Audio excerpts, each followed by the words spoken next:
Helen and I would like to present Kun Chintana of the Pediatric Cardiac Surgery Foundation, a donation from grade A of 145,000 baht.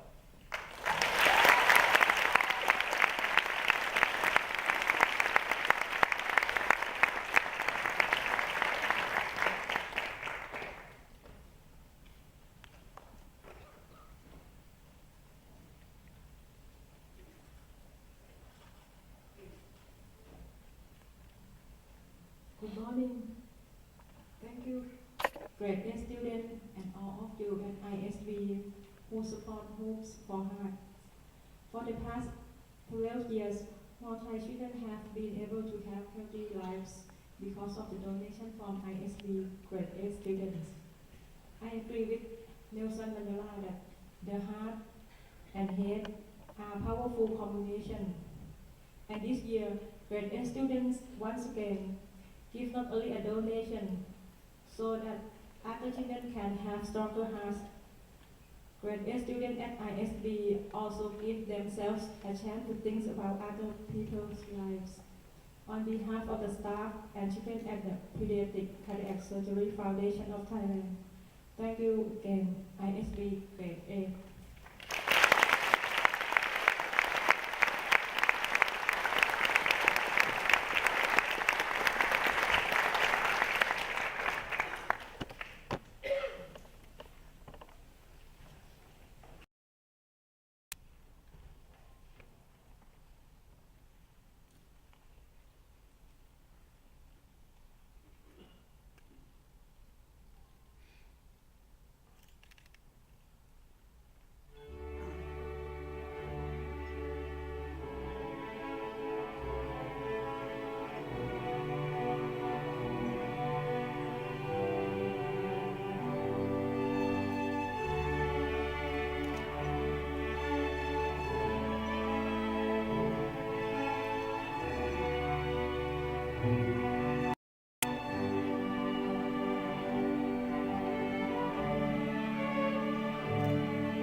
sunlight had just started to make its way through the trees.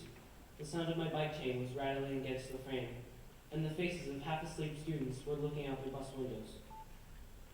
However, what made this morning special was the fact that for the first time, I was wearing a green polo shirt. I couldn't wait for all the new things that I was about to learn.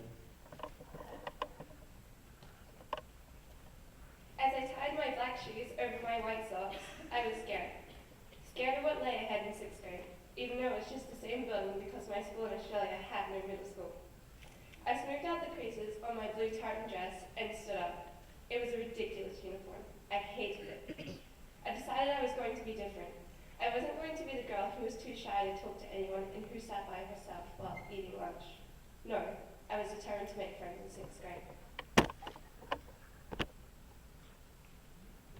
I lucidly remember that day when I entered an alien room. Just a little 6th grader in the big wide world of middle school. The chimes of time had placed me here, but just too quickly. Like a mouse, I was stranded in the middle of the ocean with no paddle, and battle-ridden pirates ready to try and destroy my small and delicate rowboat. A new clock had turned, a new journey and new work had begun, and a little boat was soon in need of repair. I can't believe it was 3 years ago already, when for the first time, my very 5'7" walked up those stairs wearing a brand new green polo shirt. Remembering how those scary-looking 8th graders were eyeing me, you can't help but also remember how nervous I was being in that new atmosphere. On the first day, feeling like a lost and vulnerable krill amongst the preschool piranhas, I doubted that I would be able to survive middle school. My friends and I stayed together and came up with plans about what we should do to be safe.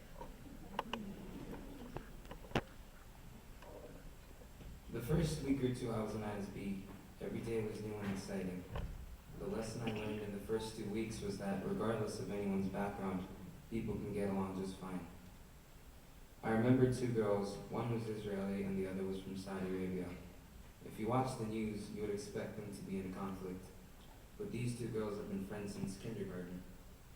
I realized I could befriend anyone as long as I had the opportunity and social skills. In 6th grade, I never went to movies or socials, but then I realized the fun and sudden adrenaline shots when you get when you interact with other people. I began to spend more time with my friends, and this was important because in our society, many people just gaze at the newest generation phones. Once I enlightened myself on this basic fact, I began to go to movies and stayed with friends and tried out for school teams. I found socializing more entertaining than gazing at a smartphone all day. Looking at situations from different perspectives was a major lesson that I have learned during this middle school journey. When I was in 6th grade, I was stubborn and refused to look at other people's point of view. But then I met new people and started to adapt to my changing society. I matured and learned that other people's point of view can be a lot different from yours. So it's important to hear people out and observe a situation from different perspectives. I still remember the confusion on my first day of middle school. Everything seemed bigger, not just physically, but every cause seemed to have a larger effect. Luckily, the teachers seemed to understand and gave the 6th grade students time to adjust, although it seemed as if most students only wanted to talk about friends and what was happening in the 7th or 8th grades. As a result, students were faced with the task of not only adjusting to academic changes, but also major social changes. However, my father's company decided to choose the worst time to move and transferred us to Thailand while I was halfway through the 6th grade, just as I was starting to get accustomed to the changes. After arriving at ISB, it was as if someone had put all of my middle school experiences into a hard disk and thrown it out the window. There's one memory from grade 6 that always comes to mind. It happened in science class. We were doing experiments with snails. I was trying to move a snail from one container to another. I picked it up as carefully as I could by its shell, but I guess I wasn't careful enough because the next thing I knew, the snail dropped to the ground and pieces of its shell shattered. I remember how upset it made the rest of the class. or at least how upset I thought it had made them. The feeling I had of carrying the snail down to the grass is what I remember most. It seems strange to me now that I was so upset about that snail. It hadn't even died. To some people, things like dropping a living science experiment wouldn't mean much, but to me those things were important. And I learned to appreciate what you have because you may not have it forever. And sometimes you don't always realize how easily something can be lost.